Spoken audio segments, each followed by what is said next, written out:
प्रभु यीशु ख्रीस्त में मेरे प्यारे भाइयों और बहनों, चलिए आज की यह प्रार्थना सभा हम शुरू करते हैं धन्यवाद के साथ।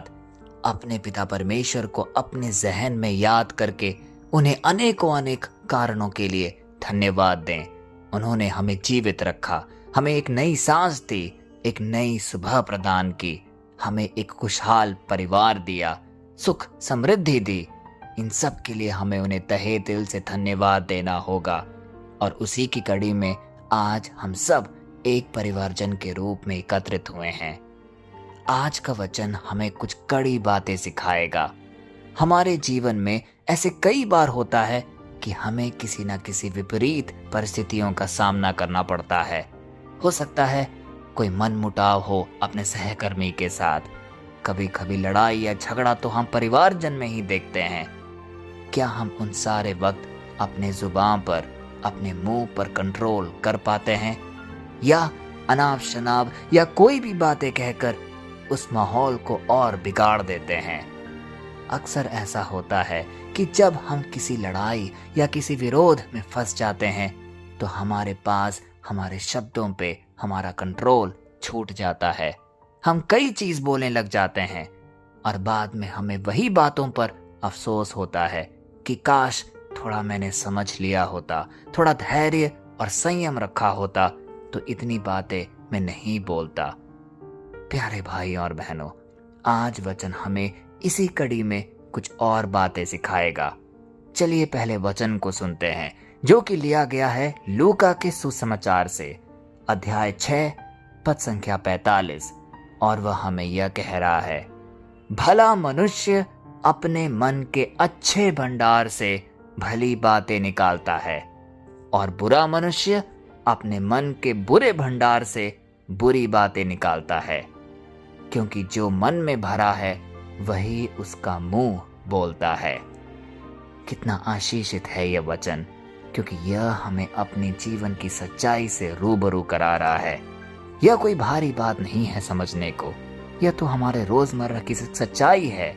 जरा सोचिए, जैसे अगर घड़े में मीठा पानी भरा हो तो बाहर से मीठा ही निकलेगा, और यदि उसके अंदर कड़वाहट है तो बाहर भी कड़वे शब्द ही आएंगे। इसी प्रकार हमारे जीवन में भी कई बार हम अपने मुंह को कंट्रोल करना भूल जाते हैं।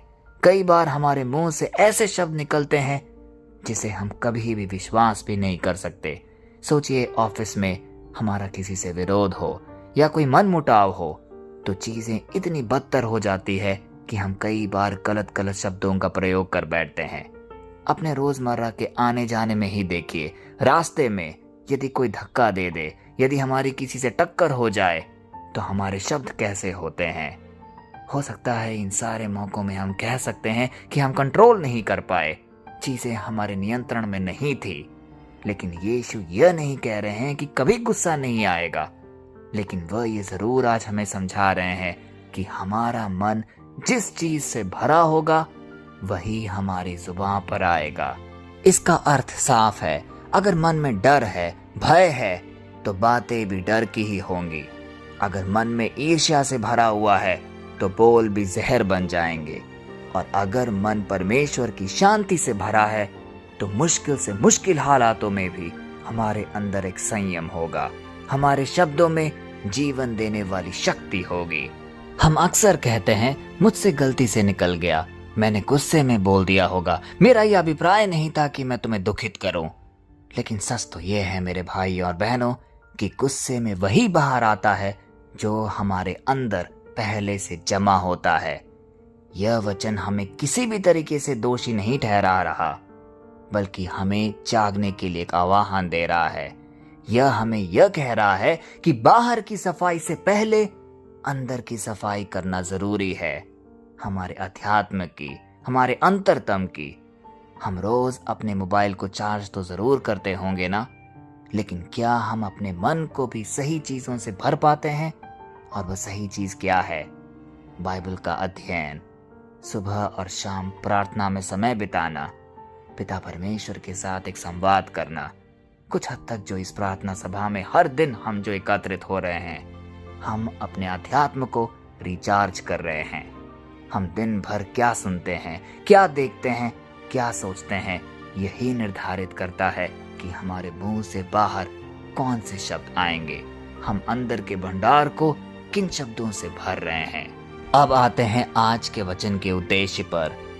आज का वचन हम सबको एक खूबसूरत आमंत्रण दे रहा है कि हम अपने मन के भंडार को बदलें। हो सकता है शुरुआत में थोड़ा कठिन हो, लेकिन असंभव नहीं है। अगर आज तक हमारे शब्दों ने किसी को भी चोट पहुंचाई है, तो हमें अपने अंदर एक आत्मविश्लेषण करना होगा। यह वह संकेत है कि परमेश्वर के सामने अपने मन को खोलने की जरूरत है हमें। जब हम वचन से, प्रार्थना से, धन्यवाद से अपने मन को भरते हैं, तब धीरे धीरे हमारी बोली भी बदलने लगती है। हमारे अंदर वह बदलाव आता है जो पिता परमेश्वर चाहता है। घर के माहौल बदलने लगते हैं, रिश्तों में मिठास आने लगती है, और सबसे बड़ी बात, हमारी गवाही जुबान से निकलने लगती है और दिल में बसने लगती है। और जब ऐसा होता है, तब हम विश्वास करेंगे, तब हम यह महसूस करेंगे कि हमारे भंडार में अच्छे शब्दों की कुंजी इकट्ठा हो रही है। आज हम पूर्ण विश्वास के साथ यह घोषणा करें कि इस वचन के आधार पर परमेश्वर आज हमारे मन के भंडार को छूना चाहता है। वह उसे नया करेगा।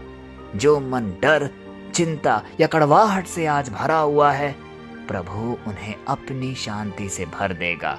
चलिए इस बात को हम जरा विश्वास करें कि जो मुंह आज तक शिकायत करता था, वही मुंह अब एक गवाही देगा। जो जुबान लोगों को तोड़ता था, वही जुबान लोगों को आज उठाएगा। हमारे घरों में हो सकता है, हमारे कामकाज में हो सकता है, या कोई रिश्तों में भी, कहीं भी हम कड़वाहट वाली बातें बोलते हों, आज हमारे अंदर पिता परमेश्वर और बदलाव लेकर आ रहा है। क्या हम इस वचन पर विश्वास कर पा रहे हैं? आइए हम सब मिलकर एक छोटे से प्रार्थना बोले और इस दौरान अपनी आंखें बंद करने की कोशिश करें, क्योंकि हमें अपना ध्यान एकाग्र रखकर पिता परमेश्वर के साथ जोड़ना है। क्योंकि सच्ची शक्ति, सच्चा भंडार उसी के पास है। यदि वह हमें शब्दों की कुंजी प्रदान करेगा, तो निश्चय ही हमारे भंडार भी अच्छे होंगे, अच्छी चीजें हमारी जुबान से निकलेगी और हम हमेशा पिता परमेश्वर के सच्चे बच्चे कहलाएंगे। आइए ये प्रार्थना बोले। हे प्रभु यीशु, आज हम तेरे इस वचन के सामने अपने दिल को खोल कर खड़े रहते हैं। तू जानता है कि हमारे मन में क्या भरा हुआ है।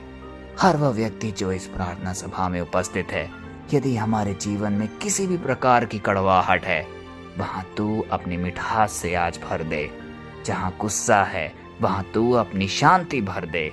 जहां भी डर है, वहां तू अपना विश्वास भर दे। हे पवित्र आत्मा, हम जानते हैं कि तू यहाँ उपस्थित है। आज हमारे मन के हर कोने को छू ले, ताकि हम जो भी बोलें, जो भी करें, जो भी शब्द व्यक्त करें, वह पिता परमेश्वर के द्वारा हमारे पास आए। उसमें एक आशा की किरण हो, एक चंगाई की सुगंध हो और हमारा जीवन वह परिवर्तित कर दे। हे प्रभु, जिनके भी शरीर में आज कमजोरी है, जो भी व्यक्ति इस प्रार्थना सभा में किसी बीमारी को लेकर चिंतित है, उन्हें इसी क्षण चंगाई प्रदान कर। जिनके मन टूटे हुए हैं, उन्हें आज उठा ले। हमारे शब्दों के द्वारा हमारे घरों में, हमारे परिवारों में और इस दुनिया में तेरी ही महिमा प्रकट हो। हम यह विश्वास करते हैं कि आज से हमारा मन भी बदलेगा, हमारे कर्म भी बदलेंगे और सबसे बड़ी बात, हमारी जुबान भी बदलेगी। यह प्रार्थना, यह निवेदन हम अपने सामर्थ्य पिता परमेश्वर के नाम पर करते हैं। पिता, पुत्र और पवित्र आत्मा के नाम पर, आमीन। प्यारे भाई और बहनों, आनंदित रहिए, विश्वास रखिए कि आज इस वचन ने हमें जरूर छुआ है, क्योंकि कोई भी वचन जो पिता परमेश्वर हमें देते हैं वह व्यर्थ नहीं जाएगा। कहीं ना कहीं वह एक ऐसे बीज की तरह है जो हमारे आध्यात्मिक जीवन में पनपता रहता है और एक दिन एक बड़ा वृक्ष, एक आशीषित वृक्ष के रूप में हमें अनेकों अनेक वरदान प्रदान करेगा। आइए इस वचन को हम कई लोगों तक बांटें, क्योंकि जो शक्ति हमने महसूस की है, अब हमारा कर्तव्य बनता है कि हम कई अनेकों को वही शक्ति, वही वरदान प्रदान करें। जिससे कि उनका जीवन भी परिवर्तित हो। कल फिर हम मिलते हैं, तब तक के लिए पिता परमेश्वर की असीम दया, कृपा और क्षमा में आपको, आपके परिवारजनों को और आपके सारे निवेदन जो आपने आज पिता परमेश्वर के सामने रखे हैं, उन सबको समर्पित करते हैं। आमीन।